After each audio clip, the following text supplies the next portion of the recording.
15 de enero del año 2016, su programa México de Verdad. Y bueno, pues con los protagonistas y titulares de esta dinámica informativa, Jorge Vázquez, Juan Zabaleta y los que se incorporen.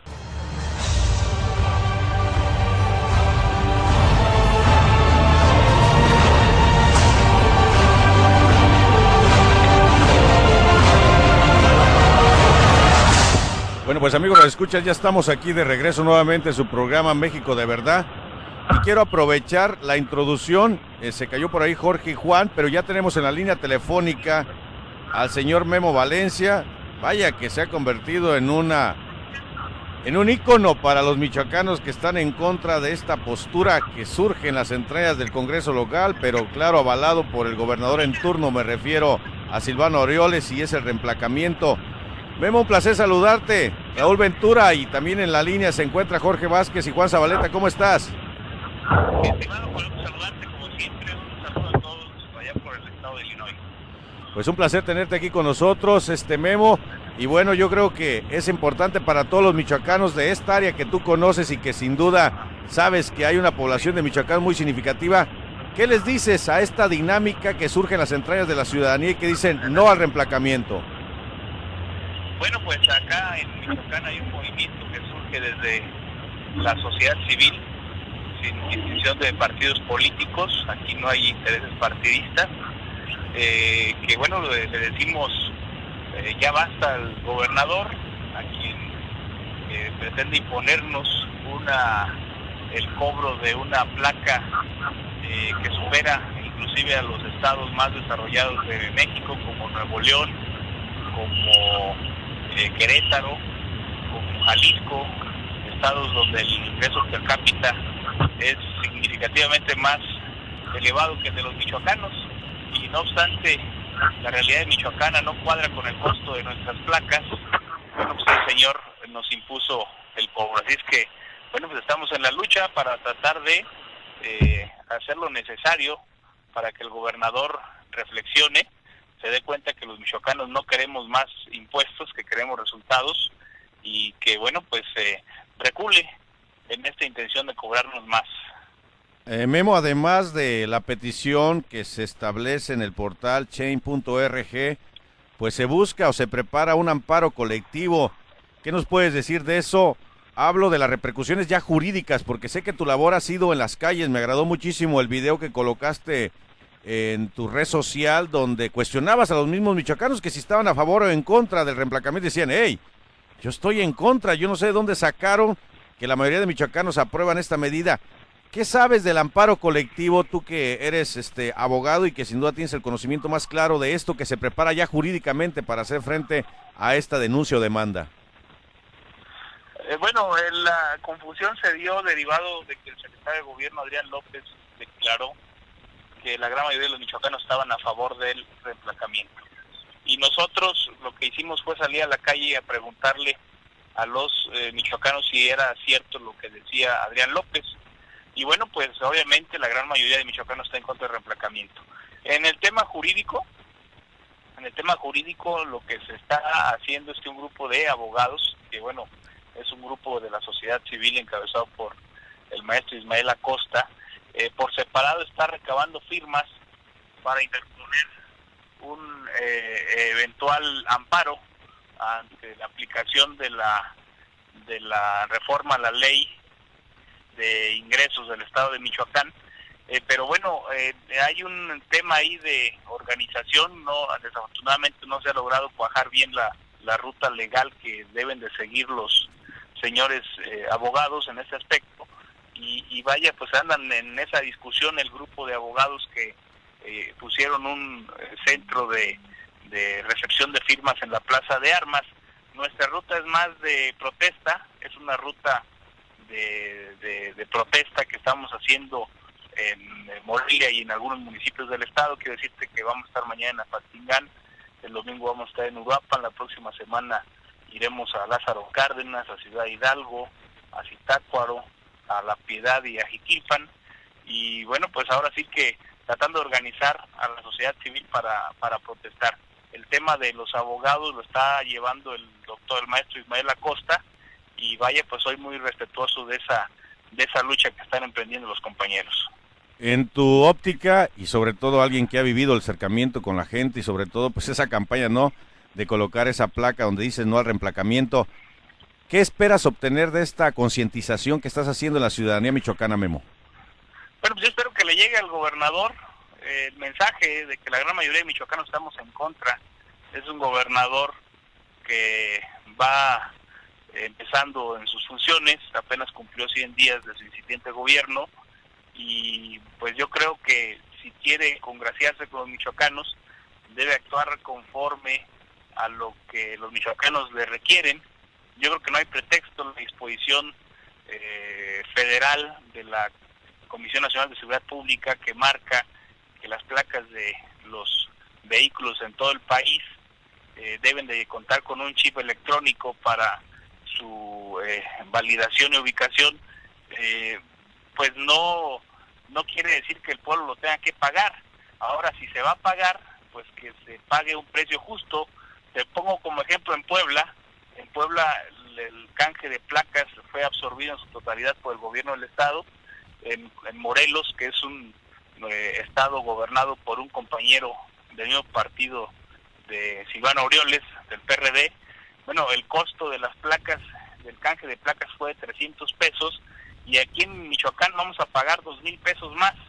Esta ocurrencia, no lo puedo llamar de otra manera, pues nos va a costar muy caro a los michoacanos. Ahora, si nosotros viéramos que hay obra en Michoacán, que tenemos un estado donde se trabaja en infraestructura necesaria para el desarrollo de nuestra entidad, que tengamos un estado seguro, pues con mucho gusto tal vez pagaríamos esas placas, pero como no lo vemos así, y como en contraste vemos que un gobernador que no se ajusta el cinturón conforme a su realidad financiera, que vive en la opulencia, en un dispendio total de recursos públicos, que utiliza 3 helicópteros a diario para sus actividades, inclusive personales, bueno, pues eso es lo que causa, lo que irrita a los michoacanos, y es por eso que estamos luchando, porque no se vale que los que nos tengamos que amolar seamos los michoacanos y nuestro gobernante no se ajuste el cinturón. Déjame abrir los micrófonos a gente que ya conoces, a Jorge Vázquez, a Juan Zabaleta, si tiene alguna pregunta para nuestro amigo Memo Valencia, Jorge o Juan Zabaleta. Pues mira, Jorge Vázquez aquí. Hola, Memo, ¿cómo estás? Gusto saludarte. Jorge, como siempre, un gusto saludarte. Igualmente. Mira, sí lo mencionabas un poco ahora al final de tu participación, pero eso es algo que yo estaba pensando. O sea, la situación del reemplacamiento es la carga económica que hay hacia la ciudadanía, ¿verdad? O sea, entendemos que el gobierno está buscando de dónde encontrar recursos y le da igual, ¿no?, de dónde sean, pero tienen que tener recursos. Y en cuanto a los dispendios, como tú decías, no te puedo manejar cifras, Memo, porque cosa curiosa, no puedo encontrar el tabulador de sueldos de la administración de Silvano. Le he estado buscando, me sale hasta Jara en el internet y no me sale la de Silvano. O no sé buscar, está complicada para llegar a ella. Pero decía, ¿por qué no extender las protestas en esa dirección? O sea, yo estoy seguro, sin ver el tabulador de sueldos, que los sueldos definitivamente son exagerados debido a la pobreza en la que se encuentra el estado de Michoacán. Y en este sentido también, Memo, ya que andas tú muy activo en esto, ¿no sería bueno averiguar qué pasó con los 40,000 millones que venían con la comisión de Alfredo Castillo? ¿Y qué pasó con los 20,000 millones que se perdieron en la administración de Jara, que simplemente dijeron en Tesorería del Estado pues que no saben dónde están? En cuanto a la cuestión que hace de los 40,000 millones de pesos que venían con la comisión, que no es tanto de la comisión, sino fue el plan Michoacán que anunció el presidente de la República para las contingencias en el tema de desarrollo económico y de seguridad que vivía Michoacán. Pues los resultados no sé, yo creo que yo que estoy aquí veo los mismos que ustedes que están allá y que muchos que están al pendiente de la situación en nuestro estado, así es que no se ven por ningún lado. En cuanto a la deuda que tiene Michoacán, supera los 30,000 millones de pesos, y a eso hay que sumarle los 3,500 millones de pesos que le acaba de autorizar el Congreso del Estado al gobernador Aureoles. La captación de recursos públicos que se dará por el reemplacamiento oscila en los 1,500 millones de pesos, pero la autorización de la deuda que se le otorgó al gobernador fue superior a los 3,500 millones de pesos. O sea, de que estamos discutiendo y polemizando en torno... Parece que se le... Bueno. Ahora sí, ya te escuchamos, Memo. Bueno. Sí, te escuchamos. Sí, ¿dónde nos quedamos? No, se te escuchó hasta el último. Voy en carretera, Jorge, Juan, voy en carretera y me apena mucho que se corte. Nos estabas explicando de que, bueno, pues no sabes dónde se canalizaron esos 40,000 millones de los que te habla Jorge Vázquez, y nos hablaste de una cantidad de 3,000 millones, hasta ahí quedó un poquito... Sí, 3,500 millones de pesos se le autorizó el Congreso del Estado al gobernador, el aumento a la deuda, y quiero decirte también que la captación de recursos que se pretende a través del reemplacamiento es de 1,500 millones de pesos, lo que constituye solamente menos del 50% de lo que se le autorizó de deuda solamente para el ejercicio fiscal 2016 a Silvano Aureoles. Entonces, que estamos discutiendo por un reemplacamiento que es mínimo comparado a la deuda que se le autorizó al gobernador. Así es que la molada fue doble, no solamente pagar 2,300 pesos por persona que tenga un automóvil, sino que nos endeudaron con 3,500 millones de pesos más de la deuda que ya tenía nuestro estado.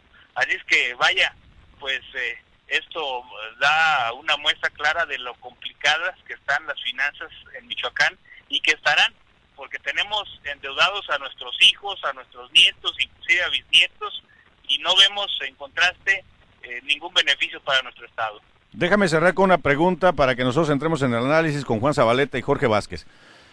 Memo, ¿qué opinas de la campaña mediática, vaya, que se ha difundido en todo Michoacán con réplica en el extranjero y en especial, pues, dirigida al nicho de michoacanos que existen aquí fuera de la frontera de la entidad purépecha?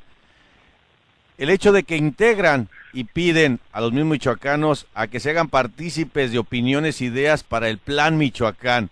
¿No te parece totalmente absurdo y contradictoria esta campaña que está generando muchísimo costo para el propio gobierno michoacano?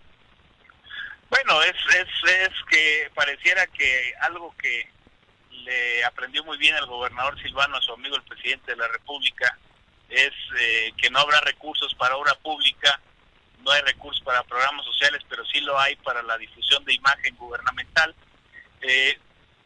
Vaya, es alarmante ese tipo de programas, al igual que el dispendio de recursos que se está dando ahora con la visita del pontífice, el Papa, y vaya, no tenemos recursos para pagar las placas de los michoacanos, pero sí lo hay para saturar el estado de Michoacán. No estoy en contra de que nos visite el sumo pontífice, qué bueno que lo haga y que nos visiten las personalidades que sean para que nos traigan esa paz que nos hace a los michoacanos, pero sí estoy en contra de que haya un dispendio, un despilfarro de solamente que quieran colgar como gobierno, que quieran colgar de la visita del Papa a nuestro estado. Memo, pues me gustaría que aprovecharas estos 2 minutos y le dijeses a los inmigrantes que ya muchos te conocen aquí, que nos visitaste a Radio Latina e hicimos juntos una postura sobre pues estas indignaciones que vivimos los mexicanos fuera y dentro de las fronteras. ¿Qué le dirías en 2 minutos al inmigrante que te está sintonizando, y en especial a los de Michoacán, desde tu lucha, tu activismo y no al reemplacamiento, y que eres la persona más activa y visible ahorita en todo Michoacán? Pues, ya hay identidad, hay un vínculo, ya tuvimos la oportunidad de estar ahí en tu estación de radio, lo cual quiero nuevamente agradecerte por las atenciones que tuvieron para con un servidor. Decirles que vamos a seguir en la lucha. Yo creo que la política ha evolucionado, ha cambiado mucho, los tecnológicos nos permiten que que la ciudadanía esté cada día más informados. Y una de las sorpresas más grandes que yo tuve cuando te visité fue darme cuenta que nuestros paisanos que viven de aquel lado de la frontera, que salieron de nuestro país buscando el sueño americano, están más informados sobre el que tenemos los mexicanos, los michoacanos, que a veces los mismos michoacanos. Y eso es gracias a que pues las tecnologías que tienen, a las que tienen acceso por allá, pues son superiores a las que tenemos por acá, en un estado como Michoacán, donde la gran mayoría de los michoacanos aún vive en la marginación, en la pobreza, y que bueno, pues sin duda el hecho de que ustedes allá estén tan involucrados en nuestra problemática, pues nos alienta a seguir luchando, a seguir del lado de las causas sociales, las causas del pueblo, y que esta, que es una más, pues no será ni la primera ni la última, siempre estaremos del lado de las causas de la ciudadanía. Y bueno, pues Raúl, decirte que nosotros tienes siempre una voz que estará al pendiente. Yo le quiero hacer una pregunta antes de que a ver, se despida. Memo, te quiere hacer una pregunta, Juan, no me cuelgues. Adelante, Juan. Hola, Memo, ¿cómo estás? Por primera vez hablamos en el mismo espacio. Te quiero mandar un abrazo primero que nada. Espero que no se haya cortado tu llamada. Primero, una pequeña reflexión. Al principio dijiste esa palabra precisamente como a manera de pregunta, que el gobernador reflexione. Memo, a esa gentuza no se le puede hablar de esa manera. Él no merece que se le hable con esa diplomacia. Son criminales que deben ser no solo juzgados, sino que se merecen ser mencionados con total falta de respeto, con bajeza a su nivel, como serpientes que se arrastran a nivel de suelo. Y de hecho, perdónenme, pero las serpientes merecen mi respeto. El gobernador de Michoacán no, ni él, ni ningún otro. Y la pregunta sería, ¿en verdad crees, Memo, que tu partido te va a perdonar lo que haces?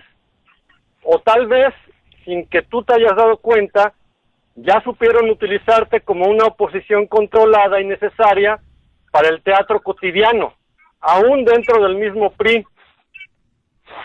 Te mando un abrazo, Memo. ¿Qué opinas, Memo? Juan, con mucho gusto. Sí, un abrazo hasta Canadá, mi estimado Juan. Fíjate que a mí en lo personal hasta el momento nadie me ha utilizado. Soy una persona consciente de los pasos que da. Quiero decirte estoy orgulloso de militar en el PRI. Es un partido que surge de los ideales de la Revolución Mexicana, con principios, con ideología, y yo tengo una formación en el partido que da hace más de 2 décadas, y por lo tanto conozco tanto lo positivo como lo negativo del mismo. Yo no busco perdón de mi partido de ninguna manera, porque no he hecho absolutamente nada malo. Quienes hacen cosas malas son aquellos que utilizan al partido para acceder al poder, y estando ahí van en contra de los principios revolucionarios que fundamentan los sistemas políticos. Así es que no me preocupa en lo más mínimo lo que piensa el presidente Peña Nieto, no me preocupa en lo más mínimo lo que piensen quienes encabezan el partido, porque el PRI es una institución que va a trascender los gobiernos actuales y los años actuales, y estoy seguro que en su momento pues llegarán personas con principios más acordes a los que el partido necesita. Así que pues yo actúo apegados a los principios de democracia y justicia social, y por eso me siento muy tranquilo de estar haciendo lo correcto. Quienes no hacen lo correcto son ellos que están estropeando los principios de nuestro partido, el origen del partido lo dio la revolución, y quien originó la revolución fue Francisco Ignacio Madero, que acuñó para la historia aquella frase de sufragio efectivo y no reelección. Hoy vivimos en México tiempos de atentados contra la herencia revolucionaria de CERVES.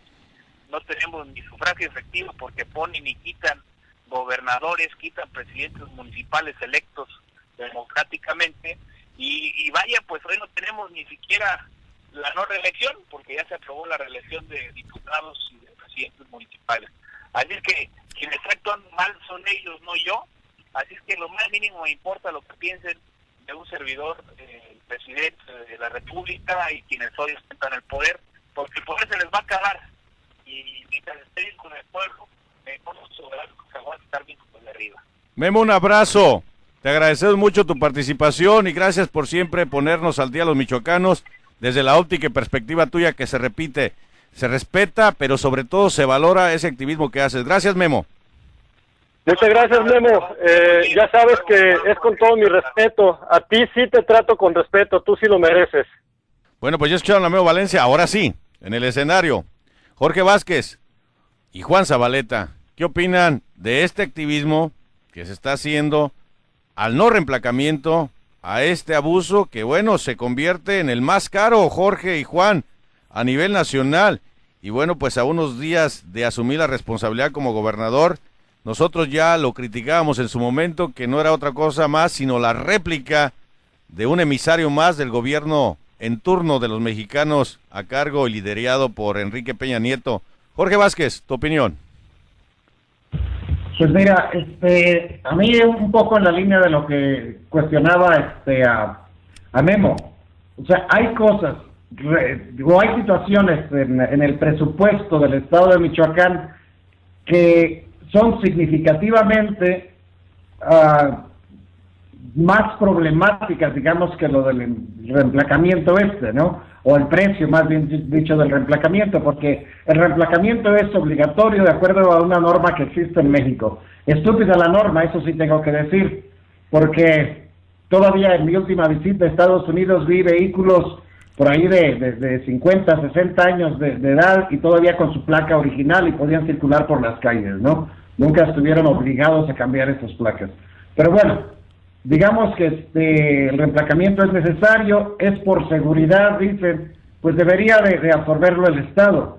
Pero sin embargo, pues tratan de que, no solamente de que sea absorbido por el ciudadano, sino de obtener una ganancia, como si fuese un negocio, el reemplacamiento. Pero sigue siendo para mí una cortina de humo en donde se desvía la atención de los michoacanos de problemas mucho más serios, como lo que hablábamos hace un momento de esa deuda que menciona Memo, deuda del gobierno anterior, que era también de un partido diferente, pero que no solamente se endeudaron y hicieron obras en el Estado o se gastó.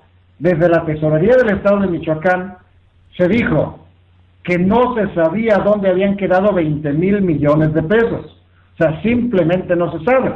Entonces, yo digo, si voy a hacer activismo, o si se va a hacer activismo para tratar de corregir un problema de tipo financiero en el estado de Michoacán, pues debería de comenzarse por ahí. O sea, la relación de 3,000 millones a 20 y tantos mil millones es mucha la diferencia. Es mucho más importante saber qué pasó con esos 20,000 millones. O vamos a decir que se pongan en el mismo plano, y el activismo, las manifestaciones, todo, deberían de estar encaminadas a ambas situaciones, ¿verdad? Tanto a evitar el cobro excesivo por el reemplacamiento, tanto como saber dónde están esos más de 20,000 millones que están extraviados del gobierno anterior en el estado de Michoacán. Dime una cosa, Jorge, en este escenario donde, si bien puede ser un distractor, ¿no crees que por un momento podemos percibir que el hecho de que exijan un reemplacamiento y por ende los más elevados a nivel nacional puede movilizar a la ciudadanía con esta indignación porque golpea los bolsillos antes de partir a la opinión de Juan Zabaleta? No, pues sí, mira, ese es el problema que tenemos en México. Nos han manipulado mentalmente hasta tal extremo que sí, nos indignamos de repente, pero como lo digo, por cosas menores, ¿no? Es como en el Mundial pasado de fútbol, perdón, o no sé en qué, sí creo que fue en el Mundial, yo ya me retiré de los eventos estos masivos de fútbol y cosas por el estilo, pero lo sé porque las redes sociales estuvieron inundadas de la indignación de los mexicanos diciendo que no fue penal. Básicamente eso es, parece ser que un penal mal pitado, una cosa así, ¿no? Donde la selección mexicana pierde un partido. O sea, ¿qué importancia tiene eso cuando lo comparamos con la realidad en la que estamos viviendo? ¿verdad? Esa es la situación, o sea, sí puede causar indignación y todo lo demás, pero conociendo cómo funcionan nuestros gobiernos, pues hasta podría ser, como te decía, una cortina de humo y que más adelante pues el Congreso del Estado se eche para atrás, porque es una medida aprobada por el Congreso del Estado, por todos, prácticamente todos los partidos políticos mayoritarios, o más bien por los partidos mayoritarios, PRD, PRI, PAN, ¿verdad? Que aprobaron así, y los otros pues hacen su figura de oposición y no la aprueban, pero pues no pasa nada porque se aprueba igual, ¿verdad? Entonces hasta podrían echarla atrás, porque te digo, insisto, son especies de cortinas de humo, ¿verdad? Te voy a dar un ejemplo de cómo funciona el gobierno en el estado de Michoacán. Hace unos días, una semana ya aproximadamente, hubo un tiroteo, un enfrentamiento con muertos y demás, en las redes sociales, lo difundimos, alcanzamos a pasar imágenes y demás. Sale el gobernador del estado y sale el procurador de justicia del estado de Michoacán y dicen que fue mentira, porque medios de comunicación físicos, periódicos locales y demás se hicieron eco de las redes sociales y sacaron la nota correspondiente. Pero te digo, sale el gobernador del estado y el procurador de justicia del estado de Michoacán y dicen que fue una mentira, que los troleamos desde las redes sociales. Ayer hubo un ataque a una casa en la ciudad de Apatzingán, en Michoacán, con granadas y rifles de asalto, y salen las autoridades correspondientes a decir que fue un problema de un transformador de la energía eléctrica que explotó, y que ese fue todo el escándalo. Sacaron otra nota donde dicen que fue que a alguien le sacaron un susto porque en un tubo le metieron petardos y lo explotaron y hizo mucho ruido. O sea, esa es la actitud del gobierno del estado de Michoacán, ¿verdad? Entonces, que estén haciendo cortinas de humo como el emplacamiento, como cualquier cosa, pues a mí me parece muy, muy probable, ¿no? Porque es un caos ahora mismo en el estado de Michoacán por la guerra de los cárteles y el gobierno del estado no se pronuncia en absoluto al respecto. Perfecto. Juan Zabaleta, tu opinión y apreciación. Mira, Raúl, Memo tocó un punto importantísimo. El reemplacamiento, así como cualquier otro, llamémosle sortilegio del sistema de control, como la famosa tenencia vehicular que se inventó supuestamente para financiar las Olimpiadas del 68, aquel fatídico año que nadie olvidará, y cuyo impuesto sigue hasta el día de hoy y nadie sabe cómo quitarlo, a pesar de que es obviamente una aberración jurídica. Hay que entender algo bien, bien importante, y yo siempre me acerco a nuestra audiencia de esta manera porque es súper, súper importante que empiecen a entender cómo estas telarañas alcanzan todos lados. El aumento de la deuda es uno de los principales, sino que es el más importante proyecto que todo político tiene dentro de su administración, ya sea municipal, estatal o nacional. La deuda es el secreto del poder que los cárteles bancarios, quienes son la penúltima frontera del poder absoluto mundial, tienen. Michoacán, que es un estado tan inmensamente rico, no es, por lo tanto, la excepción, no se salva de los tentáculos del sistema de control mundial. Michoacán también está en la mira del Banco Mundial y del Fondo Monetario Internacional, por mencionar solo un par de ejemplos. Para que entienda esto la audiencia, yo les quiero pedir, quiero mencionar la película El Internacional, donde aparece el actor Clive Owen, quien fue dirigido precisamente por un director mexicano llamado Alfonso Cuarón, en la película Children of Men. Y las menciono a propósito, para que la gente que nos escucha las vea y pueda comprender esto a través de una película, porque a través de las palabras, a través de artículos periodísticos, a veces es muy difícil porque se utiliza semántica difícil de entender. Entonces, el sistema de control nos tiene totalmente subyugados por culpa de nosotros. y no de ellos.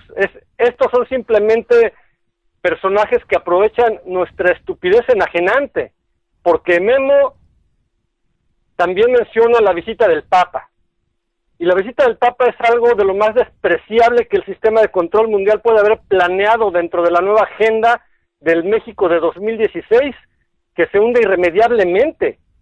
El Imperio Vaticano es uno de los principales culpables de que nuestra nación, las Américas completas y el resto del planeta estén permanentemente desmoronándose como castillos de arena. Y para terminar, yo te puedo decir que yo critiqué a Memo por ser priista, porque todos sabemos lo que es el PRI realmente, y lo critico abiertamente y con sustentos, porque esto nadie lo sabe. Esto es una primicia que yo voy a decir ahorita en vivo. No voy a dar nombres porque debo mantener el anonimato y la protección, pero mi abuelo fue un político sumamente importante en su tiempo. En las casas familiares tenemos colgadas fotografías de él con Ruiz Cortines, con el presidente Ruiz Cortines. Y mi abuelo era del PRI, o sea, mi familia es priista. Y no por eso yo voy a apoyar a un partido que claramente fue una dictadura única, inteligentísima, astuta, o sea, una dictadura de partido, en donde a mí lo que me extraña de Memo, siendo una persona tan honorable, tan inteligente, siendo un abogado titulado, sigue cayendo en esas marañas tan absurdas de creer en la institución, cuando sabemos que la institución, no importa el nombre, no importa su naturaleza, su origen, son lo mismo. Una bola de ladrones, un sistema que, como dije al principio, está diseñado única y exclusivamente para endeudar a los países a través del individuo común y corriente, como ustedes o como yo. Perfecto.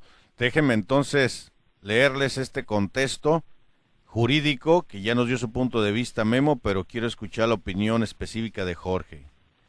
Alistan amparo colectivo contra reemplacamiento en Michoacán. Integrantes de diversas organizaciones sociales se manifestaron contra el programa de reemplacamiento que autorizó la 73ª legislatura al gobierno de Michoacán, mientras que en ciudades como Tacámbaro y Uruapan iniciaba la recepción de firmas a través de las redes sociales.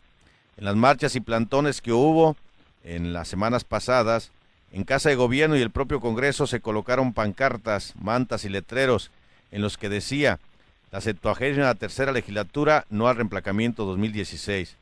Además, se publicó en la plataforma una petición, en la plataforma Change.org, encabezada por Jorge Álvarez Banderas, que elaboró una petición dirigida al presidente de la mesa directiva de esta legislatura con el mensaje: no al canje de placas de Michoacán. ¿Qué voy con todo esto? Jorge, realmente estos movimientos que se gestan en la indignación de la gente, si tú quieres, inician con 100 y ahora podemos hablar de que pues son miles de michoacanos que dicen no a este reemplacamiento, pueda traer como consecuencia acciones o efectos que pudiese decir la misma asamblea y el propio gobierno de Silvano Aureoles. ¿Se cancela esta postura, esta medida? Mira, bien se podría parar, digamos, ¿no? O bajarle el precio a las placas. Es probable lo que suceda si se hace suficiente ruido. La ley, ni siquiera en los municipios, contempla que los ciudadanos puedan intervenir de ninguna de las maneras en cualquier cosa que se refiera, perdón, a los presupuestos, ¿verdad? A la ley de presupuestos de ingresos y egresos. La ciudadanía no tiene injerencia, porque eso que nos vendieron como democracia, ¿verdad? Faculta a los, en este caso, a los diputados locales electos o federales y eso, a tomar esas decisiones por nosotros. O sea, la ley no permite en ninguno de los casos, eso no creo que ese amparo tenga sentido. Habría que ver el amparo, ¿no? Cómo está elaborado. No soy abogado, pero pues la necesidad me ha hecho entender un poco las leyes aquí en nuestro país, ¿verdad? Pero te digo, jurídicamente no tendría realmente efecto, porque la ley es tajante en ese sentido. Los ciudadanos no tenemos nada que decir respecto a lo que está la ley de ingresos y egresos. Eso lo hacen los supuestos representantes que tenemos en la ley. Entonces te digo, pues de repente sí, podrían hacer eso, podrían echarlo abajo, más por cuestión política que por cuestión jurídica, diciendo, oye, quizás sí nos vamos a echar al pueblo encima y mejor nos vamos hacia atrás, pero todavía no llegan a una cifra de firmas ni de nada, pues suficiente como para eso, ¿no? No sé cuántas llevan, 20 o 30 mil firmas, no sé si ya hayan superado mucho más, pero te digo, no creo que llegaran. Tampoco sé el dato exacto del parque vehicular en México, o sea, en Michoacán, cuántos vehículos están registrados en el estado de Michoacán. Así que, pues no sé cuál cifra también sería significativa ahí, Raúl. Y aquí yo creo que algo bien importante, Jorge, ya que hablaste de cuántos vehículos, sería enterarnos que muchas de las familias que tienen un vehículo es porque precisamente un emigrante que reside en este país ha enviado ese vehículo a Michoacán. Entonces, los bolsillos también van a ser afectados, y ustedes que me están sintonizando, déjame compartirte un argumento a Juan Zabaleta para que me dé su opinión. Dice, ¿por qué no pagar el reemplacamiento? Corrupción. Días anteriores circularon notas sobre el ofrecimiento de moches a los diputados para aprobar dicha ley, lo cual explica por qué algunos diputados cambiaron de parecer a pesar de que antes decían que no. Abuso. Resulta vergonzoso y de total falta de sensibilidad y respeto a los ciudadanos del quinto estado más pobre del país, que además es el más pobre que nunca. Pagar el reemplacamiento más caro de la historia para subsidiar los gastos excesivos de un gobierno completamente ineficiente. Ineficiencia. El gobierno no tuvo la capacidad de poner como opción el recorte presupuestal, sino por el contrario, mantendrá un déficit alrededor de 5,000 millones de pesos, a la vez que se aumentarán los servicios e impuestos en un 25%. El gobierno es ineficiente con datos del IMCO. Ocupa el lugar 25 de 32 estados. Basta, es parte de una nota publicada por un habitante de Michoacán. Basta, estoy cansado de trabajar mucho por poco, tratando de ser eficiente a cambio de nada, buscando la eficiencia operativa en mi negocio mientras el gobierno vive en el dispendio. Basta de vivir en un estado estancado por la ineficiencia de sus gobernantes, cuando vemos estados vecinos rompiendo récords de desarrollo histórico con estrategias efectivas. Basta de pagar por los errores, la incapacidad y la ineficiencia de ellos.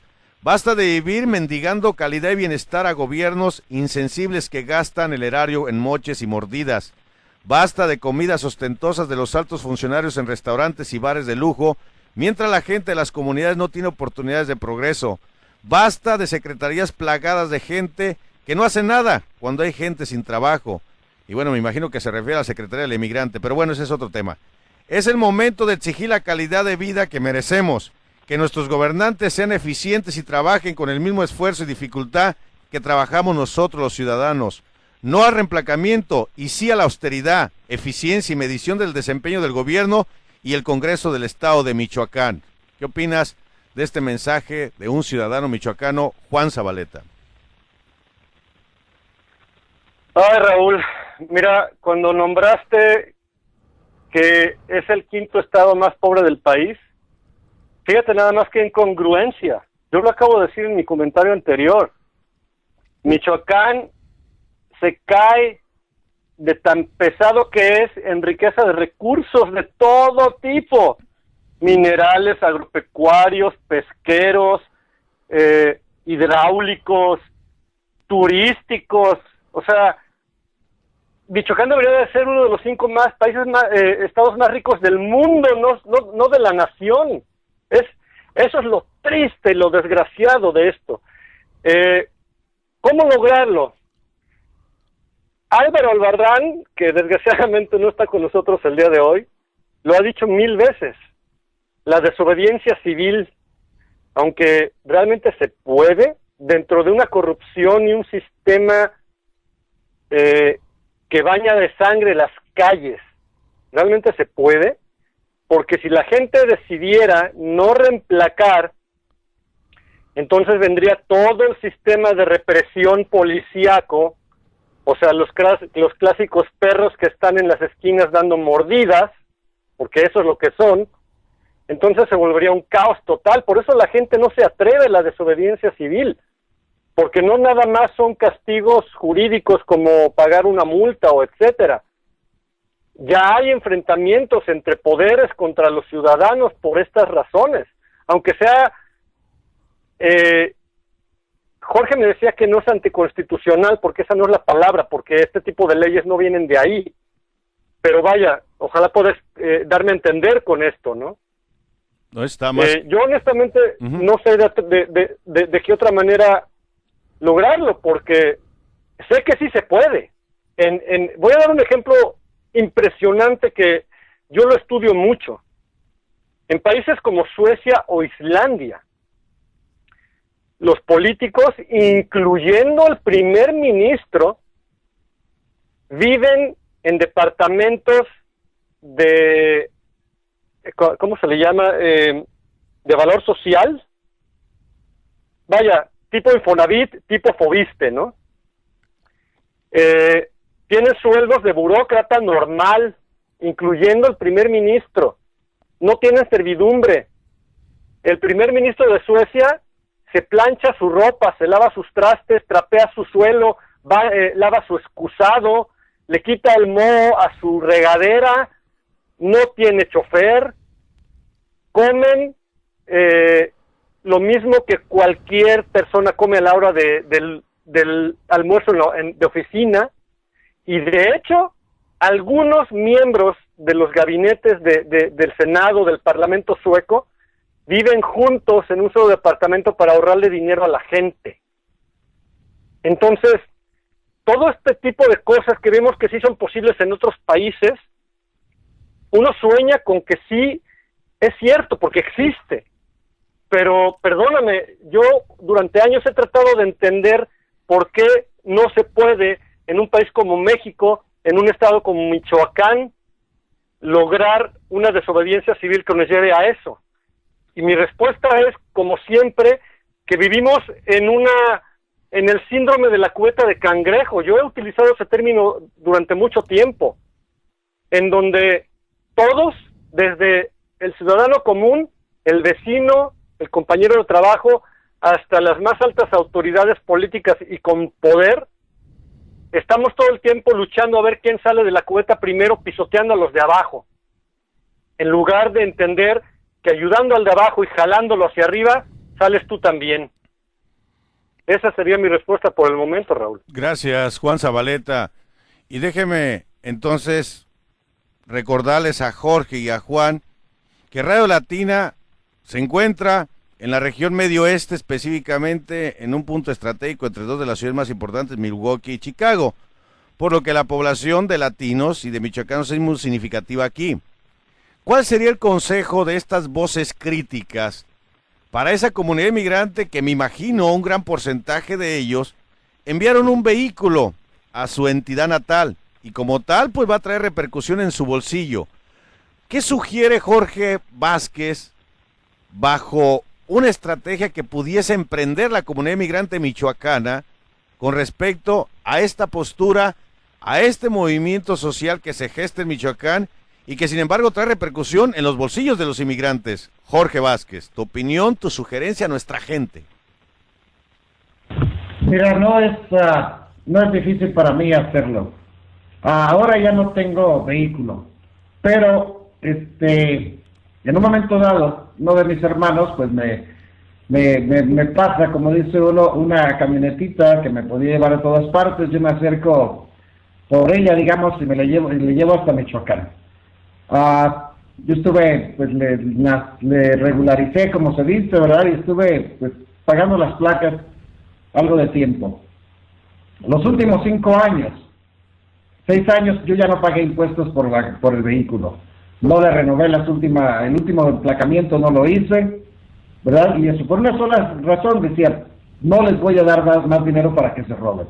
Si me quieren multar, que me multen, pero no les voy a pagar la multa. Yo sé defenderme. Yo sé que no me pueden requisar el vehículo, solamente me pueden multar, ¿verdad? ¿Qué es lo que sucede? Que si no pago las multas y si no hago ciertas cosas, pues no puedo vender el vehículo, ¿verdad? Si no le tengo papeles al día y todo lo demás, pero pues en ningún momento dado tenía planeado yo vender ese vehículo.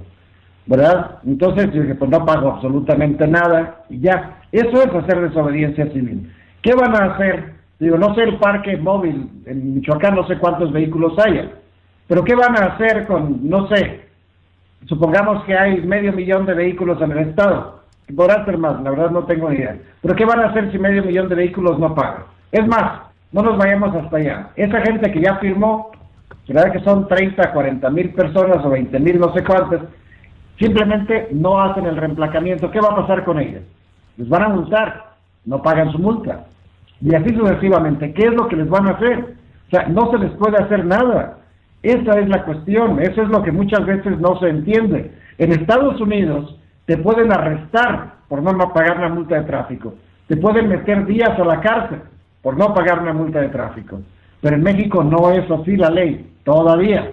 Quizás si se hiciera desobediencia civil y se dejara de reemplacar y pagar multas, pues cambiarían la ley para podernos meter a la cárcel y obligarnos a pagar. Pero hasta el momento en el que estamos hablando, eso en México no existe, ¿verdad? Dame la multa y yo te la firmo y ya veremos, ¿no? Pero no puede ser arrestado por eso. Entonces, ¿yo qué les diría? Pues que no se dejen robar, que no reemplaquen sus vehículos y que no paguen las multas llegado el momento que se las den. Pero tienen que estar muy conscientes de eso. La gente vive atemorizada, tiene miedo, ¿verdad? Tiene miedo de las autoridades a las que supuestamente deberíamos de acogernos, ¿no? Porque son las que están para protegernos.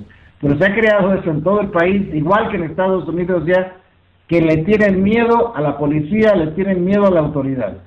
Y se les tiene miedo a los trabajadores de nosotros mismos, que no deja de ser una barbaridad, Raúl. Así es, Jorge. Déjenme facilitarles un dato a todos nuestros amigos radioescuchas. De acuerdo al titular de la Secretaría de Finanzas, Miguel López Miranda, en Michoacán hay un padrón vehicular de 2,13,803 unidades, de las cuales 544,014 han permanecido inactivas desde el año 2007 y 404,916 circulan con matrículas no vigentes.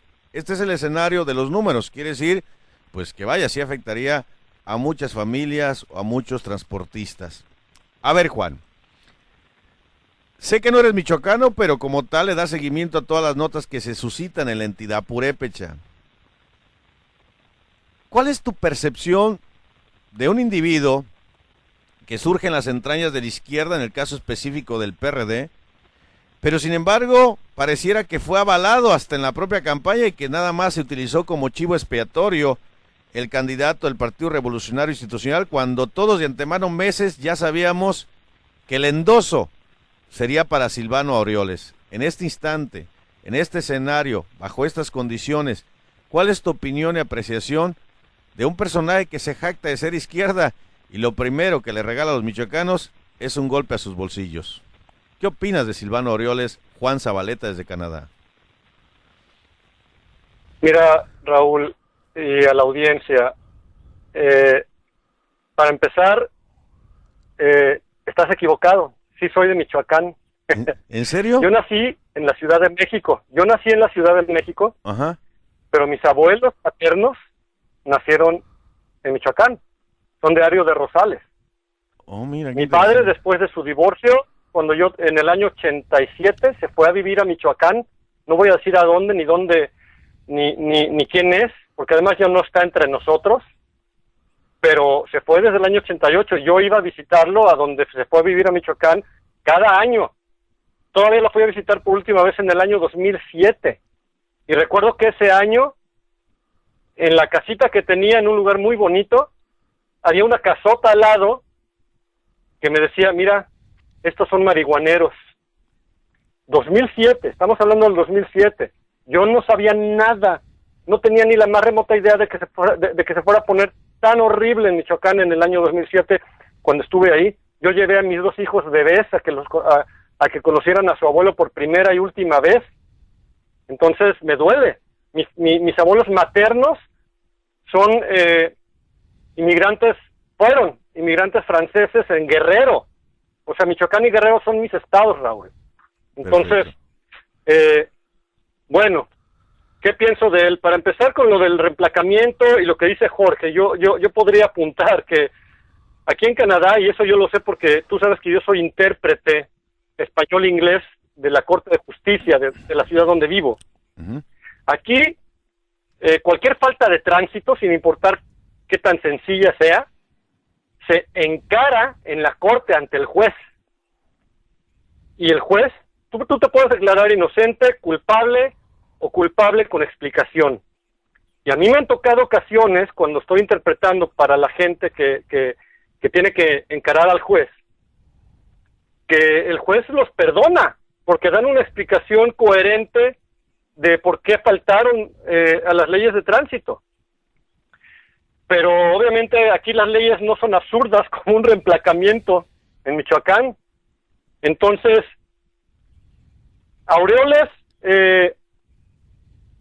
es pan con lo mismo, no lo puedo decir de otra manera, y lo dije al principio, no merece mi respeto de ninguna manera.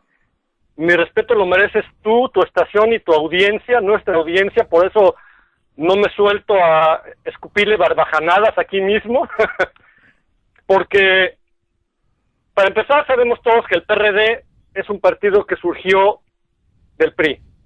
Todos son arrepentidos, enojados, traidores, ratas que dejaron el barco, como les quieras llamar, del PRI. El PRD, sí, yo lo admiré, yo también lo dije el lunes pasado en nuestro programa especial de México de Verdad, sobre Mireles, que yo sí estuve enamorado, tuve un romance con Cuauhtémoc Cárdenas y con Eberto Castillo, con los fundadores del PRD, y también con AMLO, pero cuando uno se da cuenta realmente de dónde salen, es obvio que es parte de la estrategia para crear esas oposiciones necesarias. Por eso yo le decía a Memo Valencia, que además es amigo mío, debo decirlo, aunque no nos conocemos personalmente. Ahora Memo se convierte en oposición, por antonomasia, automáticamente, ¿no? Entonces es muy chistoso que ahora el partido al que representa, que fue una dictadura de 71 años, se convierte en una oposición para una izquierda que además no existe. Creo que se le han sabido más corrupciones violentas al PRD que al PRI en muchos años. Y el reemplacamiento no es una muestra más de que Aureoles es un ladrón, es un malhechor mediocre, al cual se le da la oportunidad de sentarse en una silla de poder absoluto, porque Michoacán es más grande que muchos países de Europa, y es más rico en recursos que muchos países de Europa. Caray, esa cifra que tú dices de 2 millones y tanto de automóviles, aquí en Canadá, que es el segundo país más grande del mundo, no llegan ni a la mitad, yo creo. Entonces, qué estrategia tan formidable para que él le dé recursos al sistema al que representa, y que el sistema, como premio a su labor, lo deje agarrar una rebanadita de ese pastel, porque es lo que todos hacen. Año tras año, recordemos el dolorosísimo acontecimiento de Iguala con los estudiantes de Ayotzinapa. Ahí el PRD estuvo involucrado hasta el tuétano. Entonces, ¿qué más podemos esperar? Yo honestamente sigo sin entender por qué la gente votó por él, cómo es que ganó, si es que realmente fue una elección democrática, que además no lo creo. Obviamente está sabido que todo esto se ha arreglado, ¿no?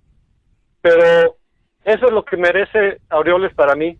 Y lo que yo podría decirle a la audiencia es que desgraciadamente no se puede, pero imagínense si se crearon las autodefensas y se llegó hasta un punto en donde desgraciadamente el sistema de control logró romperlas, desestabilizarlas, pero surgió en algún momento. Y a mí me consta, gracias a tener una amistad con Jorge aquí presente, que las autodefensas no son una invención del sistema. En sus orígenes fueron legítimas, aunque la masonería haya estado involucrada en algunos puntos. Entonces, imagínense si todos esos automóviles y todas esas remesas que nuestra audiencia en Chicago y sus alrededores, como lo mencionas, mandan cada año, cada mes, porque además yo también tengo la la hija de una tía abuela viviendo en Chicago con toda su gran familia desde hace 40 y tantos años. Entonces, si ellos lograran hacer que todos esos vehículos y todas esas remesas se pusieran en desobediencia civil, no sé, como una muestra pequeña, que se fueran a estacionar en todas las plazas de todos los municipios más importantes de Michoacán y que se declararan en no pago de ningún servicio, no solamente del reemplacamiento, sino de cualquier servicio. A ver, ¿qué haría el Estado? Obviamente sabemos qué haría, reprimirían con sangre, desgraciadamente. Pero eso sería lo que se podría hacer como una protesta pacífica. ¿Te sirve de algo o no? Yo desgraciadamente mi realismo tacha en el pesimismo. Yo no creo que sirva de nada, pero por lo menos sabrían que estamos despiertos y que sabemos las cochinadas y los cerdos que son. Eso es, Raúl. Muchísimas gracias, Juan Zabaleta. Bueno, Jorge tiene un conocimiento un poquito más cercano de Michoacán y tiene un conocimiento claro de dónde surge este personaje llamado Silvano Aureoles, así es que nuestra audiencia, pues ahora vamos a pedirle a Jorge cuál es su visión, apreciación, crítica y punto de vista de un individuo que desde mi óptica, podemos o no coincidir con Jorge, era un emisario más ya designado porque pareciera que siendo diputado nunca terminó para él los días de campaña porque gastaba tantos recursos que la gente se preguntaba a los mismos contrincantes. Yo recuerdo al propio senador Raúl Morón, es que no me explico, Raúl me decía, ¿de dónde saca tantos recursos para promover la imagen este individuo llamado Silvano Aureoles? ¿Cuál es la opinión de Jorge Vázquez, del actual gobernador de Michoacán? Mira, esto no de Toma, de oyes Jorge, políticos... dicen aquí te mando un mensaje, que tomes aire, venga. Es que luego voy como me relajar un poco más. Sí, esto está candente. Mira, Silvano es uno de esos tipos que por azares de la vida le llegué a conocer personalmente, ¿verdad? Llegamos a intercambiar palabras.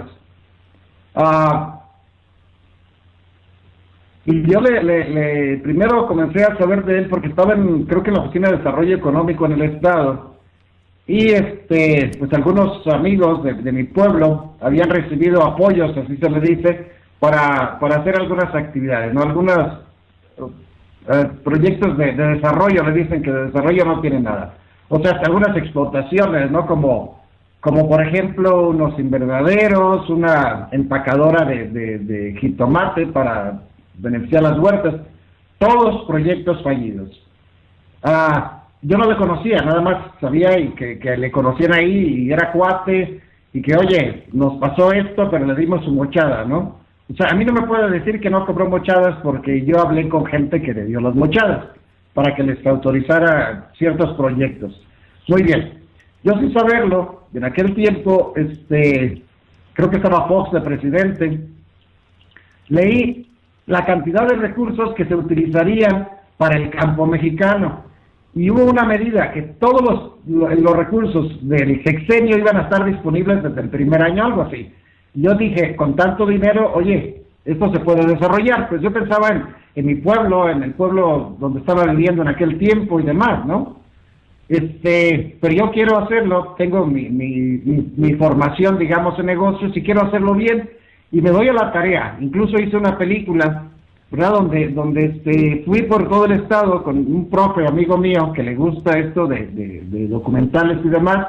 Hicimos un documental de acuerdo a nuestras posibilidades sobre todos estos proyectos productivos en el estado de Michoacán, qué había pasado con ellos, cómo funcionaban. Como conclusión, yo me di cuenta de que estaban empobreciendo más a la gente del estado de Michoacán.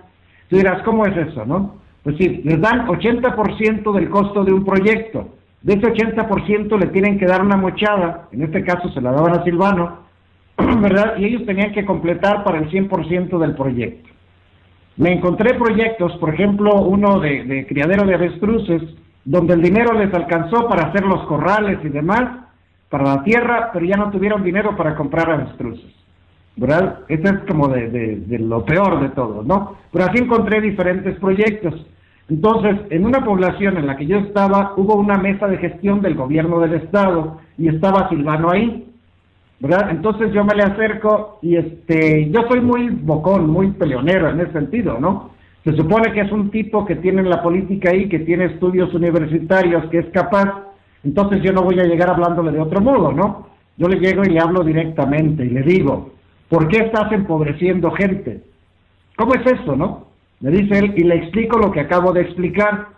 Dice, nosotros nada tenemos que ver en eso, la gente se nos acerca, nos pide, nosotros simplemente le apoyamos y no sabemos nada más, ¿no? Digo, oye, pero estás desperdiciando el dinero, mi dinero, el dinero de los impuestos, y además empobreciendo a esta gente. El tipo se molestó, ¿no? Se puso bravo. Yo le dije que si no tenía la capacidad, perdón otra vez, o no tenía gente con la capacidad, yo de forma gratuita le desarrollaba manuales de gestión de negocios y manuales de administración, que cualquier persona con saber leer y escribir, y les hacíamos los formatos y demás, y le enseñábamos a hacer que un negocito de estos pequeños, un proyecto productivo, pues verdaderamente llegara a funcionar, ¿no?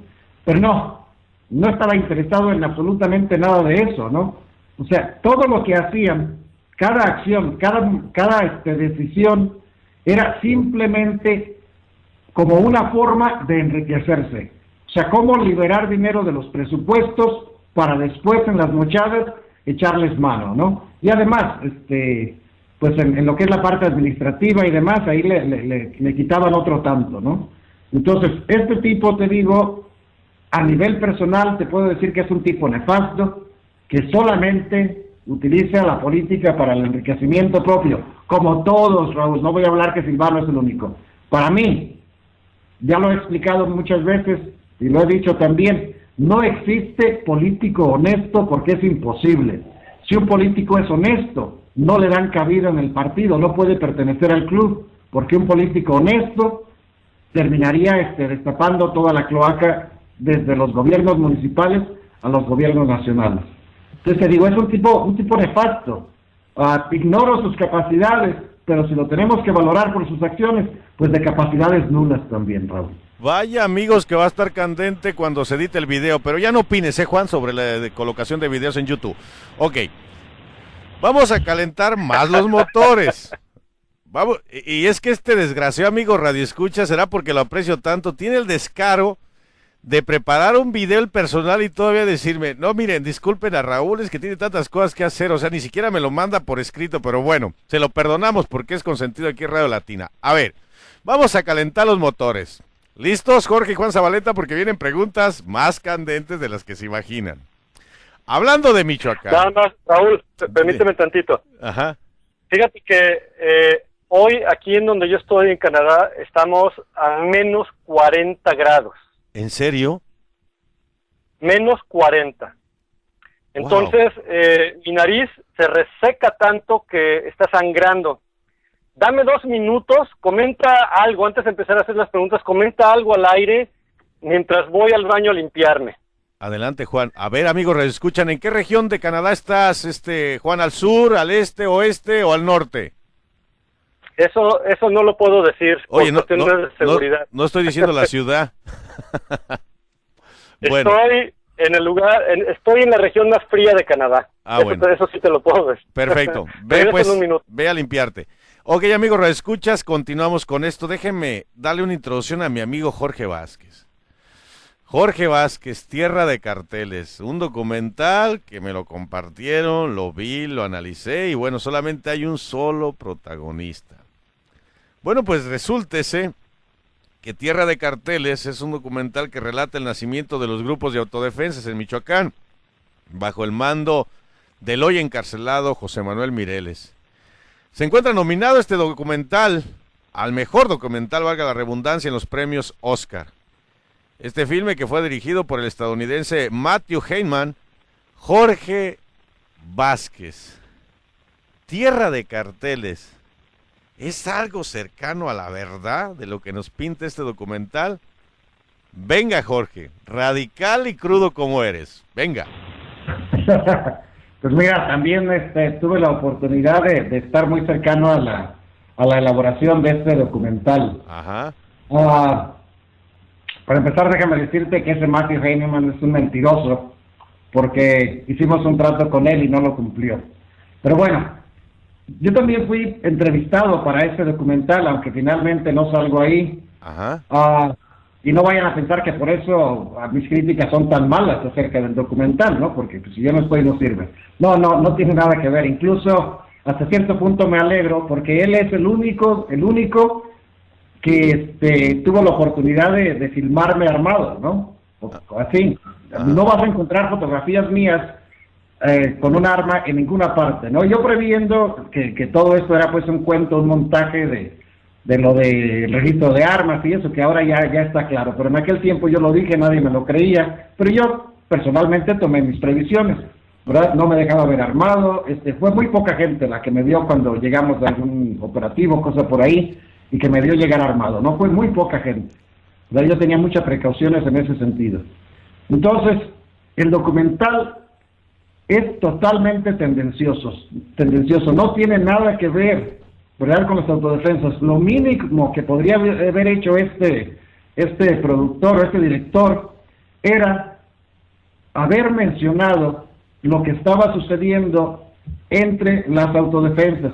Por la época en que él hace el documental, el comisionado Castillo ya había hecho la separación de los autodefensas legítimos y aquellos autodefensas que luego les vistió de defensas rurales. En ese momento, también del documental,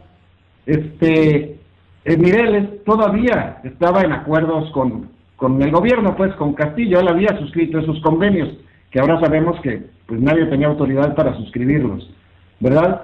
Pero fue no recuerdo si al final del documental o en aquellos días después del documental es cuando el doctor Mireles se separa de esos acuerdos que se habían hecho con el gobierno, ¿verdad? Entonces lo menos que podría haber hecho, lo menos este individuo, era explicar lo que había sucedido hacia adentro de las autodefensas, que el gobierno había creado una fuerza rural, pero que actuaba como un cártel, ¿verdad? Y que básicamente lo que estaba haciendo era cambiando el poder de un cártel a otro, ¿verdad? Bien podía haberlo reflejado y tendría más posibilidades de haberse ganado el Oscar. No puedo disculparlo de ninguna forma de que no lo haya comprendido, porque te digo que yo estuve hablando mucho tiempo con él, pasamos tiempo con él, ¿verdad? Estuvo en mi casa, ¿verdad? Estuvo filmando en mi casa, bebió de mi agua, como se dice, eso no se hace, ¿verdad? Sabía exactamente cuál era la problemática. Hablo inglés, Raúl, o sea que tampoco podemos culpar al intérprete, que no hubiera sabido expresar las cosas. Yo me comuniqué con él en su mismo idioma, ¿verdad? Y nos entendimos perfectamente. Incluso a mí me entrevista en inglés, no me entrevista en español. No recuerdo si algunas cosas lo hacemos en español, pero la mayor parte es en inglés, ¿verdad? Entonces, te digo, un documental tendencioso, malísimo desde mi punto de vista como documental, ¿verdad? Es malísimo, es nada más amarillista.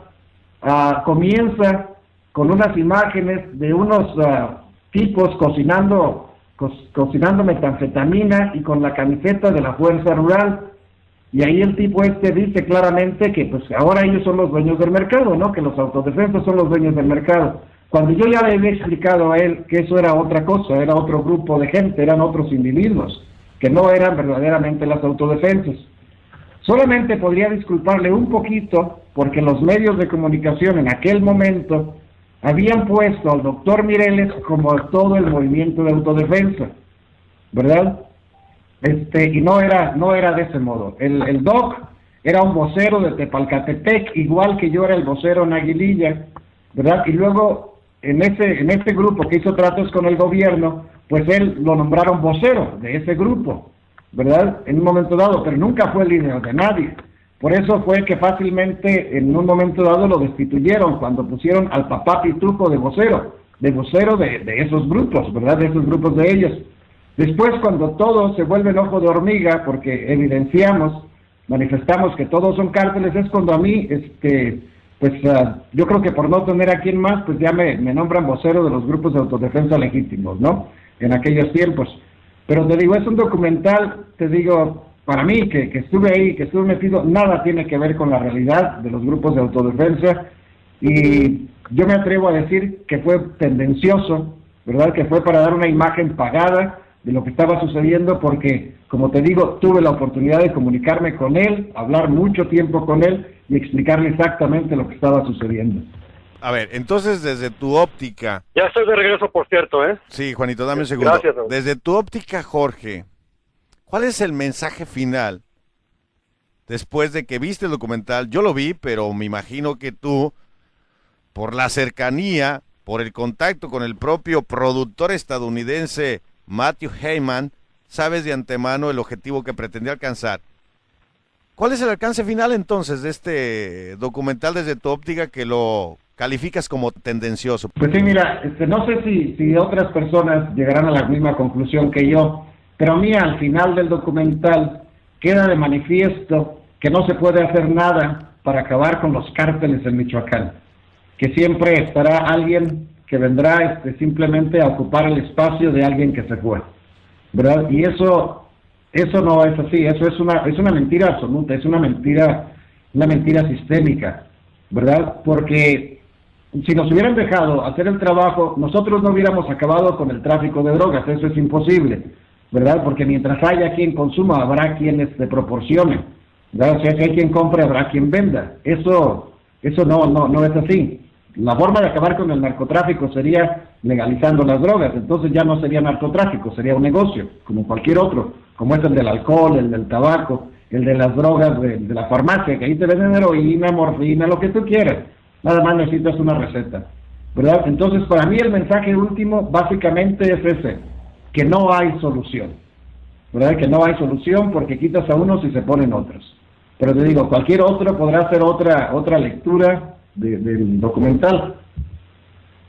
Ok, Jorge, antes de pasar con Juan, ¿te parece lógico, coherente, cercano a la verdad, el posicionamiento de un liderazgo que se pinta en el documental como casi absoluto, casi único, casi genuino del doctor José Manuel Mireles? ¿O está muy alejado de la realidad porque hubo quizá otros líderes que realmente gestaron este movimiento desde trincheras que quizá no tuvieron la visibilidad que los medios de comunicación les dieron? ¿Qué opinas del liderazgo que nos dejan impregnado en este documental Tierra de Carteles al doctor José Manuel Mireles? Mira, tú sabes lo que yo siempre he dicho de los liderazgos. Un líder se coopta, un líder se encarcela, un líder se desaparece, un líder se asesina. Y ahora tengo que agregarle que un líder también pues se vuelve loco, ¿no? Porque es las declaraciones que están dando del doctor Mireles ahora, por ahí una gente, ¿no? Que el encierro pues le ha trastornado mentalmente. Pero, con ese tipo de pensamiento vemos claramente la manipulación de los medios de comunicación. Pasamos de ser unos pueblos abandonados, en donde estábamos enfrentándonos con un cártel muy poderoso, ¿verdad? Donde teníamos muertos, enfrentamientos, donde había granadas, cohetes y había de todo, que eso no lo mencionan los medios de comunicación. A nosotros nos lanzaron un cohete, pero parece que no sabían hacer los cálculos y demás. El cohete impactó en el techo de una escuela que estaba como a 100 metros de nuestra barricada, ¿verdad? Impactó allá, hizo bastantes destrozos y demás. Pero todo eso no se mencionaba en los medios de comunicación. El gobierno estatal negaba que estuviera sucediendo y el gobierno federal también, a pesar de que ni siquiera podíamos recibir suministros, porque los suministros venían de territorio controlado por los caballeros templarios, ¿verdad? Y pasamos de eso a una exposición mediática intensa del doctor Mireles, ¿verdad? Donde para ellos era el líder absoluto, ¿verdad? De estas autodefensas, lo cual no era cierto, porque los acuerdos originales eran de que cada pueblo se organizaba y se defendía, y no crearíamos un organismo, una asociación de autodefensas estatales para evitar que se formaran cárteles.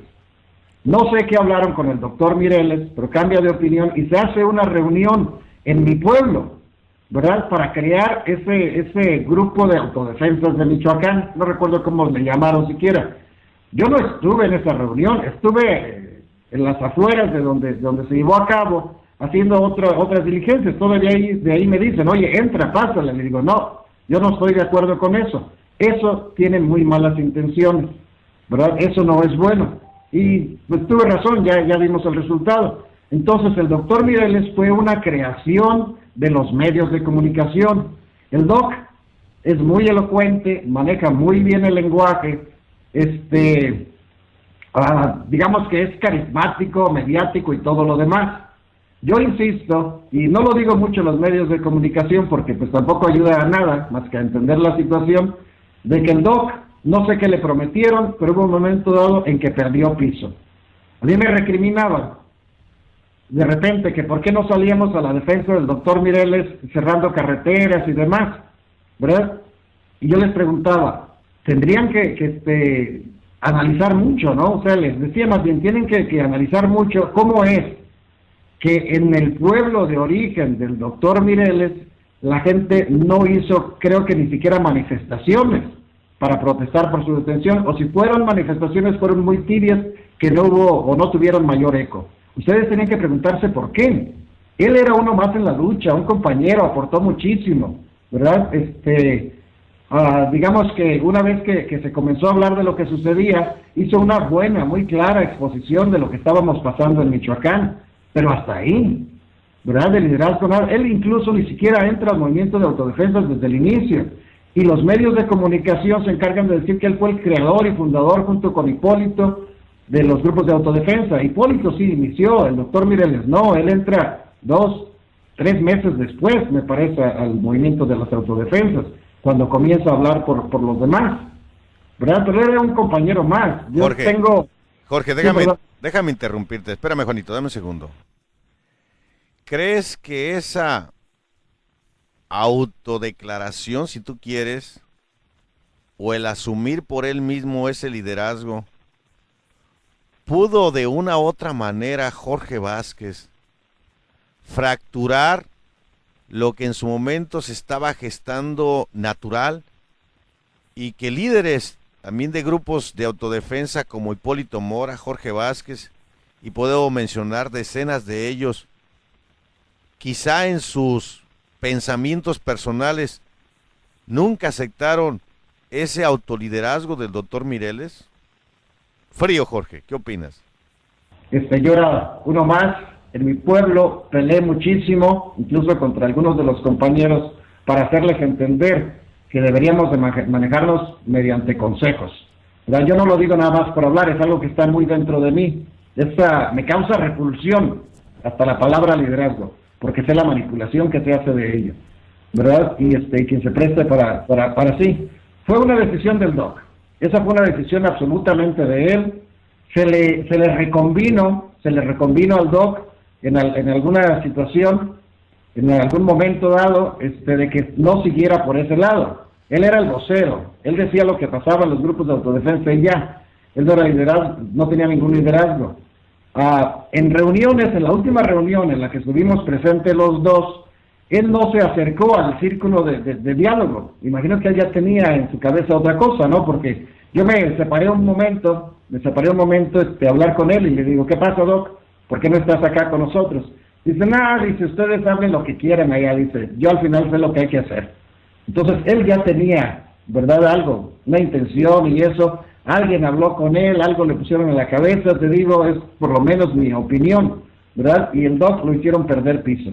Y sí, tuvo mucho que ver. Si no se hubiera hecho ese acuerdo con el ejército, con la Policía Federal, con Castillo, de firmar, o sea, si simplemente nuestra gente hubiera conocido un poquito más la parte esta de representantes de los pueblos, que algunos sí eran líderes, algunos habían creado esos movimientos de autodefensa verdaderamente, o sea, sí eran liderazgos, ¿no? Y mantenían la posición de liderazgo, no se sujetaban a consejos, ¿verdad? Pero si hubieran escuchado y hubieran entendido que eso era ilegal, que era una trampa, ¿verdad? Y el doctor principalmente, ya que él es el que era el vocero, lo hubiera entendido bien, aunque ciertos tipos por conveniencia hubieran firmado esos convenios, esos acuerdos, no nos hubieran podido hacer lo que nos hicieron, ¿verdad? Porque en ese sentido, pues como te digo, así funcionan los liderazgos, ¿no?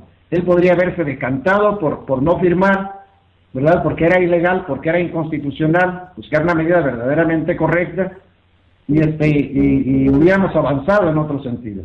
Pero pues no, como te digo, perdió piso, no sé por qué. Yo espero que un día salga y tener la oportunidad de preguntarle a ver si es honesto y dice qué es lo que pasó, pero de que afectó a un movimiento que pudiera haber conseguido no acabar con el narcotráfico, no, porque eso ya lo dijimos, eso no podemos hacerlo, pero sí acabar con los cárteles. Pero los cárteles funcionan de acuerdo con el gobierno del Estado, ¿verdad? Ahorita Silvano anda echándole ganas a formar su propio cártel, ¿verdad? Entonces, pues no iba a ser posible, mientras se hicieran tratos con el gobierno, hacer algo diferente. Es algo que yo he mencionado, no sé si lo he mencionado aquí, Raúl, o te lo he mencionado a ti. Sí, se dice que los cárteles de la droga infiltraron el gobierno, y eso es mentira. Antes de cárteles había narcotraficantes. Esos grupos de narcotraficantes desde el gobierno los infiltraron a ellos, ¿verdad? Los empezaron así, los organizaron en cárteles, porque es mucho más fácil controlar una cabeza que controla un cártel que tratar, ¿verdad? O negociar para el beneficio económico y para se me fue la palabra, para el trastorno, digamos, o para desestabilizar el país, pues se necesitaban cárteles, y esos fueron creados desde el mismo gobierno, Raúl. Y eso se lo sostengo a quien sea y en la jeta del político que se me ponga enfrente. Es que esto es México de verdad, señores. Juanito, pregunta para ti ya que fuiste a protegerte de esos 40 grados bajo cero. ¿Viste el documental Tierra de Carteles, Juan Zabaleta, antes de pasar a la siguiente pregunta? Sí, por supuesto que lo vi y participé con Jorge en una mesa redonda muy interesante que tuvimos hace varios meses. Bueno, perfecto. Ahora viene la mesa redonda más interesante. ¿Crees que ese documental asuma un acercamiento a la verdad o está totalmente distorsionado y solamente se potencia el liderazgo de uno de los centenares que realmente tuvieron que ser partícipes de este documental? Me refiero al doctor José Manuel Mireles. ¿Qué opinas de tu cercanía a la verdad de ese documental?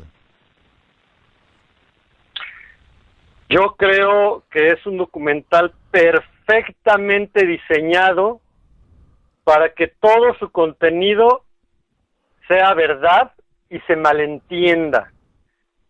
Y no quiero confundir a la audiencia de esa manera, o sea, todo lo que se presenta ahí son puras realidades que editan de cierta manera, que crean una realidad alternativa, un universo paralelo, que no tienen nada que ver. Yo, por ejemplo, para empezar, podría decir que quien todavía cree en líderes, yo afortunadamente, gracias a la amistad con Jorge, he dejado ya ese idealismo tan personal mío como Juan Zabaleta, de seguir creyendo en caudillos. Pero aquella parte que fue la que más escándalo hizo del documental, en donde aparentemente Mireles ordena la ejecución de 2 detenidos por ellos.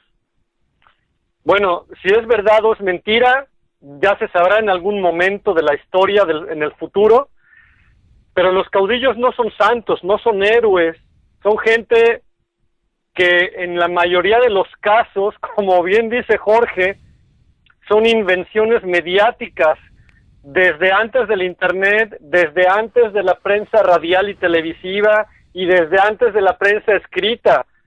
O sea, nuestros Zapatas, Villas, Bolívar, todos esos eran gente común y corriente, eran seres humanos, y la verdad de su historia nunca la vamos a saber porque siempre se crean mentiras mediáticas. Ahora, cuando hicimos esa mesa redonda y cuando yo vi el documental, me clavé durante algunos días investigando quién es Matthew Heinemann, porque entre otras de mis curiosidades, yo soy videasta. Yo me dediqué a hacer videos durante muchísimos años antes de venir a Canadá, con videos premiados internacionalmente. Entonces me dio curiosidad. Y me entró una duda muy grande, porque él hizo un documental, y esto es muy importante para tu audiencia en Estados Unidos, en el área de Chicago, etcétera. Él hizo un documental que se llama Escape Fire, que habla sobre el sistema de salud estadounidense.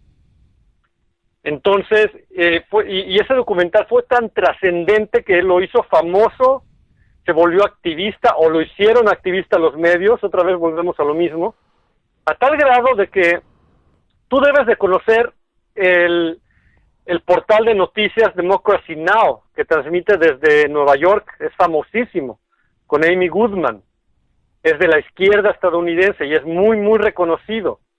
Pues ellos lo entrevistaron sobre este documental, entonces, desgraciadamente luego me metí en otras cosas porque vinieron urgencias históricas de otro tipo, y ya no pude investigar más sobre el director, pero el hecho de influenciar y de manipular a favor de una oposición, porque eso es lo que demuestra como director de habla inglesa, para mí queda claro que es otra vez la manipulación de esa oposición artificial para crear en el extranjero una realidad que dista mucho de ser verdad.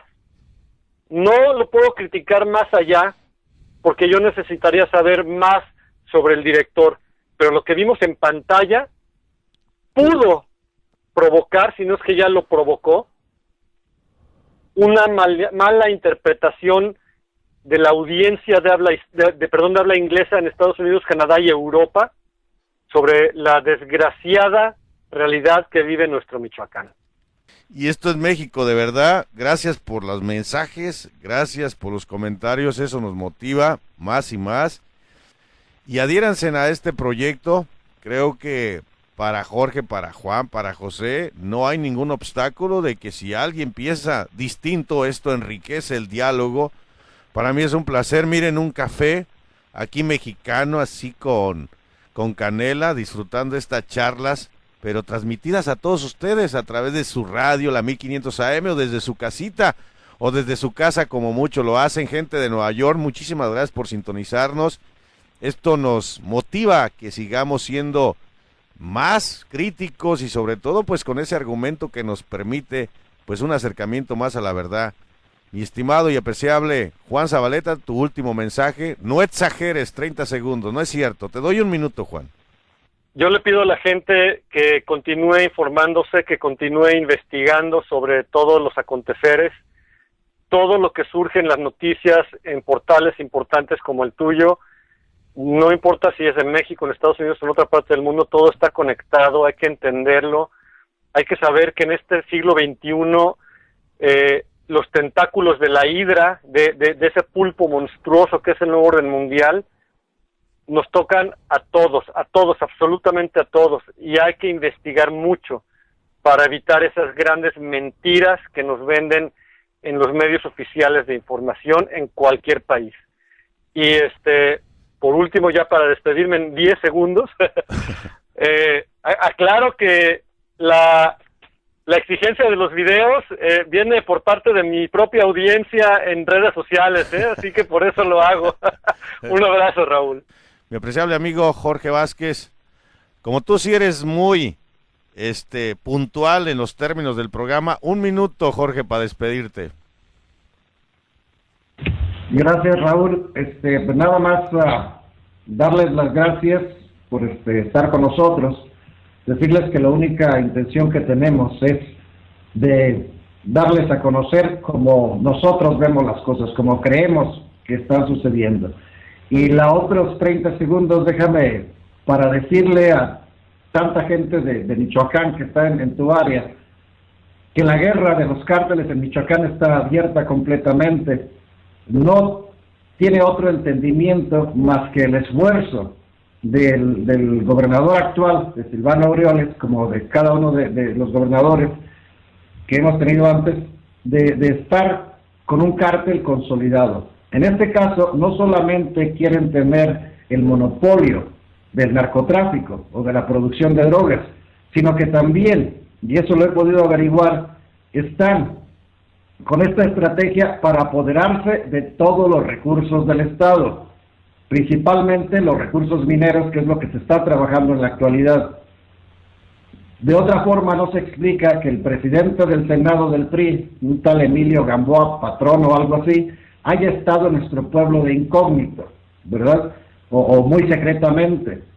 Tampoco explica cómo un pariente cercano, Enrique Peña Nieto, ha estado en Michoacán y también en mi pueblo, ¿verdad? Que no tiene, aparte de cárteles y narcotráfico, no tiene más que fierro, oro, cobre, mármol, no sé, cantidad de minerales de gran valor. Entonces, pues que estén atentos, que hablen con sus familias, que estén atentos a la violencia que ya se está viviendo en Michoacán, que sí es verdad que aunque el gobierno diga que no hubo granadas tal o cual día, sí las hubo, que si aunque el gobierno diga que no hubo muertos y enfrentamientos, sí los hubo, y que extremen sus precauciones en la medida de sus posibilidades. Nada más, Raúl, y muchas gracias a ti otra vez. Michoacán al día, desde la óptica de Jorge Vázquez, con las notas más allá que manipuladas, más allá que con una línea a seguir, nos hables del Michoacán de verdad. Ahorita Chihuahua va a tener su espacio de 15 minutos, Chihuahua al día, este acoso que sufrió este jovencito y que de una otra manera los adversarios colocaban un video para minimizar ese ataque que hicieron y llegaron a golpes, un comando cubierto con su cara, pues golpearon a este reportero. Entonces, Radio Latina se está convirtiendo, Jorge, en un espacio de difusión, a un acercamiento más a la verdad, pero sobre la propia comunidad. Y creo que no podemos limitar ya a Michoacán a depender de notas o comentarios que no tienen nada que ver con la realidad del Michoacán de hoy. Por eso, yo sé que va a haber días que no vas a poder, pero sí me gustaría que a las notas que ellos consideran las más importantes, pudiésemos hacer tú y yo como michoacanos una radiografía de las mismas, ¿te parece? Para que no quede en el comentario de esos medios que traen consigo ya un recurso destinado a la publicidad y que tú sabes, Jorge, y lo sabe Juan y lo sabemos todos, difícilmente hablarán de lo negativo cuando la realidad que se vive es totalmente distinta. ¿Qué te parece? Sí, me parece muy bien, Raúl, porque además, como tú lo dices, cuando hay algo negativo lo disfrazan de positividad, ¿no? O sea, está pasando algo malo, pero están trabajando por solucionarlo, ¿no? Y así pues nadie se informa de la realidad que estamos viviendo. No, sí, te digo, yo haré todo mi esfuerzo, ojalá que no suceda de que tenga que quedarte mal algún día, pero sí, me apunto al proyecto, me parece estupendo. Es un sacrificio de ustedes y mío, claro que lo es, pero créanme que lo disfruto muchísimo, porque sé que una persona que nos escuche, una persona que puede cambiar su apreciación de lo que estos medios que ejecutan una manipulación década tras década, pareciera que difícilmente podríamos salir de esa esfera. Y creo que con esto, poco a poco, se puede irrumpir eso y alcanzar otra percepción de concientización totalmente distinta. Mi apreciable Juan Zabaleta, mi amigo Jorge Vázquez, muchísimas gracias. Y nos vemos en la semana. Y si no, ya saben, México de verdad, de 7 a 9 de la noche, todos los viernes, aquí en Radio Latina 5.0, 1500 AM, o en internet www.radiolatina5.net. Gracias, Juan, gracias, Jorge. Muy buenas noches, Raúl, gracias a todos. Por ahí andaremos en Chicago pronto. Ya sabes, mi hermano, esta es tu casa. Cuídense mucho. De los latinos y para los latinos. WPJX 1500 AM, Zion Lake County. Radio Latina 5.0. Radio Latina 5.0. Donde encuentras lo mejor en shows informativos, shows divertidos, música latina y mucho más. Radio Latina 5.0. Y a través del internet en radiolatina5.com. Radio Latina